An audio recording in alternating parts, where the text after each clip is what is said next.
Bonjour et bienvenue les traders rentables dans cette nouvelle vidéo où je vais vous parler de l'analyse technique. Je vais vous donner le plus simplement possible 5 éléments clés à connaître sur ce type d'analyse. Bon, déjà, petite intro sur l'histoire de l'analyse technique. Sachez qu'elle existe depuis le XVIIe siècle. Les Japonais s'en servaient à cette époque pour étudier les cours du marché du riz. Mais c'est depuis la fin du XIXe que les premières théories sont mises en forme, rédigée et partagée. L'analyse technique est alors basée sur l'idée qu'on peut anticiper les mouvements du marché en étudiant différents indicateurs. Aujourd'hui, elle peut être utilisée sur tous les marchés, actions, crypto, forex, matières premières, etc. Malgré son nom, il faut savoir que l'analyse technique est plutôt simple à maîtriser. Elle est en effet utilisée par les investisseurs pour identifier des opportunités de trading. Vous avez sans doute envie maintenant qu'on rentre dans le vif du sujet, vous n'allez pas être déçus. On va aller jusqu'à vous expliquer comment bien faire une analyse technique en trading. Ce sera d'ailleurs notre 4e point. C'est parti pour les 4 choses à absolument savoir sur l'analyse technique, mais avant, n'hésitez pas à liker la vidéo.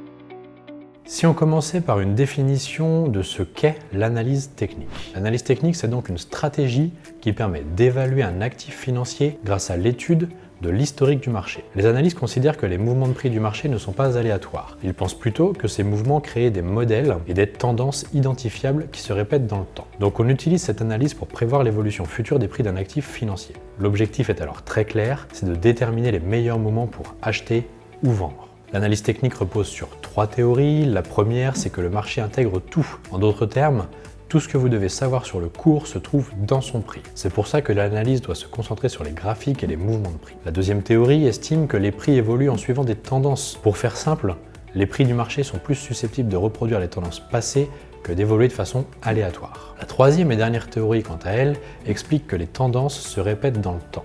Les analystes considèrent que l'histoire a tendance à se répéter. Par conséquent, les tendances passées peuvent être utilisées pour aider à interpréter les mouvements de prix futurs.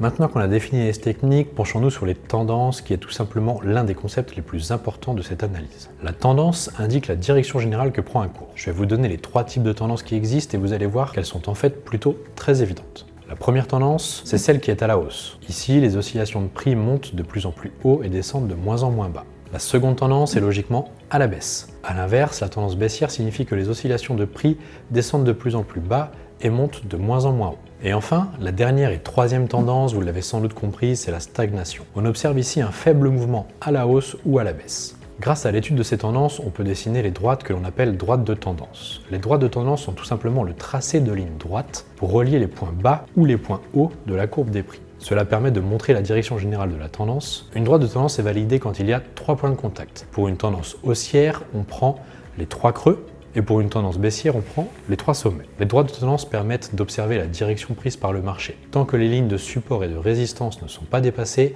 on peut supposer que la tendance va continuer dans la même direction.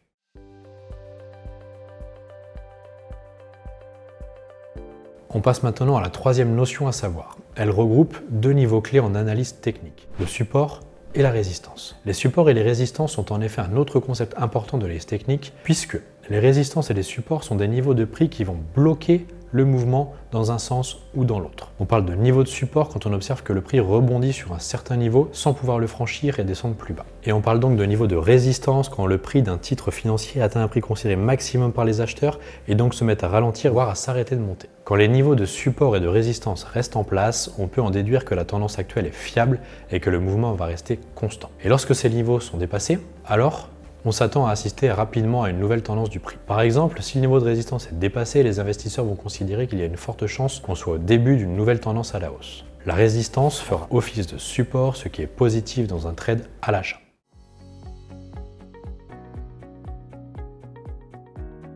Le 4e point qui va sûrement vous intéresser, c'est tout simplement de savoir comment faire l'analyse des marchés financiers d'un point de vue technique. Il faut avant tout savoir que ces indicateurs sont basés sur des calculs mathématiques qui indiquent les signaux d'entrée et de sortie des positions. Ces signaux aident les investisseurs à décider s'ils doivent acheter, vendre ou bien même conserver un titre ou un instrument financier. Les indicateurs techniques sont généralement présentés sous forme de courbes. Les traders peuvent utiliser les indicateurs techniques de différentes manières. Par exemple, certains essaient de déterminer la force d'une tendance et la probabilité que cette tendance se poursuive. D'autres se concentrent uniquement sur l'identification de la tendance actuelle du marché. Vous pouvez donc utiliser les indicateurs de tendance tels que Ishimoku, Ils permettent d'identifier les supports, les résistances et le dynamisme du marché. Les indicateurs de volatilité, ils se basent eux sur le fait que plus la volatilité est grande, plus le risque est grand, mais plus le potentiel de gain est important. Les indicateurs de volume, ils traduisent l'intérêt ou le désintérêt des investisseurs, ils doivent être couplés à des indicateurs de prix. Les indicateurs de momentum, ils permettent de signaler quand le marché s'essouffle et d'avertir quand une tendance risque de changer. Enfin, les derniers indicateurs que je vais évoquer avec vous aujourd'hui, ce sont les indicateurs oscillateurs. Ces indicateurs aident à identifier les tendances et les sentiments dominants et servent également à déterminer les points de retournement ainsi que les points d'entrée et de sortie.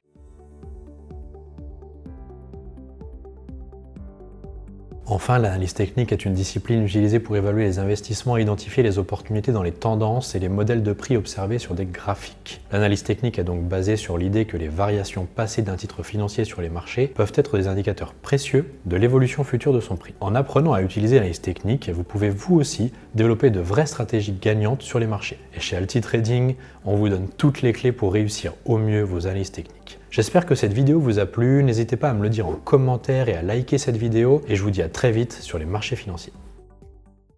Vous avez aimé cette vidéo? N'hésitez pas à mettre un pouce bleu. Vous souhaitez en savoir plus sur l'investissement sur les marchés financiers? Nous vous avons préparé une formation gratuite qui est disponible en haut à droite de la vidéo et dans la description. À bientôt pour une prochaine vidéo.